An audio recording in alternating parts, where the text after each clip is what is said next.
L'excitation est palpable et ces jeunes joueurs de l'US Cap d'Aille ont du mal à tenir en place. Enzo, recule encore, on est écrasés les uns sur les autres. Recule, reculez, recule, on est écrasés les uns sur les autres. Dans quelques minutes, ils vont rencontrer l'un des hommes qui a fait vibrer notre été, Didier Deschamps.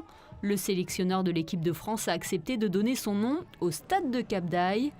Les officiels avaient fait le déplacement pour cette cérémonie qui aura attiré plus de 400 personnes et les curieux sur leur balcon. On avait hâte qu'il arrive parce que c'est bon, on peut le voir. Allez Didier, à la Turbie, mais pas avec la Coupe du Monde. Pour moi c'est énorme parce que moi j'adore l'équipe de France et voilà, du coup je suis très heureuse. Une haie d'honneur pour le double champion du monde en signe de reconnaissance pour ce qu'il a fait pour le football français. Didier Deschamps a été accueilli en héros sur le terrain synthétique. Quand je vous disais, cher Didier Deschamps, que cette décision du conseil municipal avait suscité un réel enthousiasme, vous pouvez vérifier que je ne vous racontais pas de bêtises.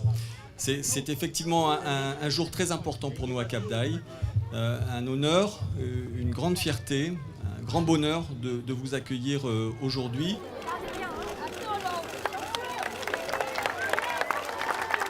Pour le maire de Cap d'Aille, le baptême du stade au nom de Didier Deschamps était une évidence après le sacre de l'équipe de France.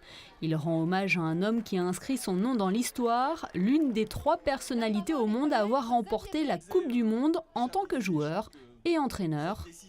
La Coupe du Monde, elle avait d'ailleurs elle aussi fait le déplacement jusqu'à Cap d'Aille, emmenée par le fils de Didier Deschamps, Dylan.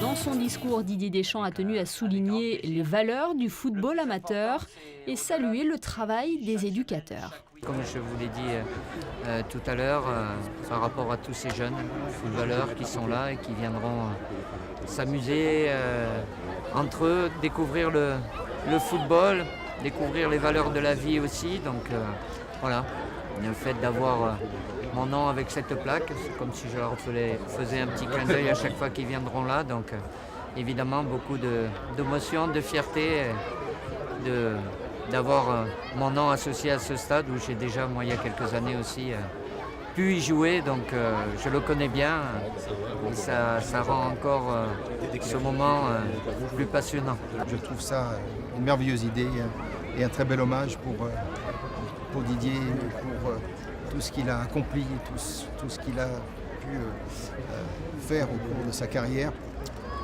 C'est peut-être pas terminé. Il y aura peut-être d'autres titres, de champion du monde aussi. Mais en tout cas, je le félicite encore pour cette merveilleuse épopée, cette merveilleuse victoire en Coupe du Monde il y a quelques mois maintenant.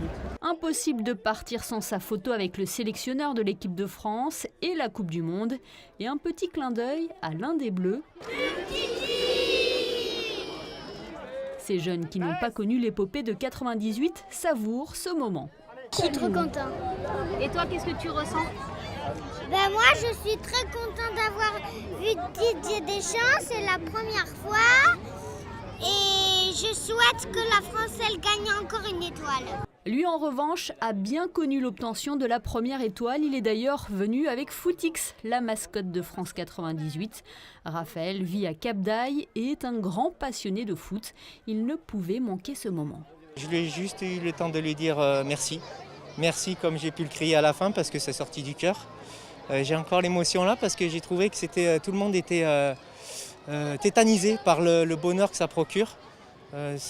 On a vu encore l'immense fête au Stade de France il n'y a pas longtemps.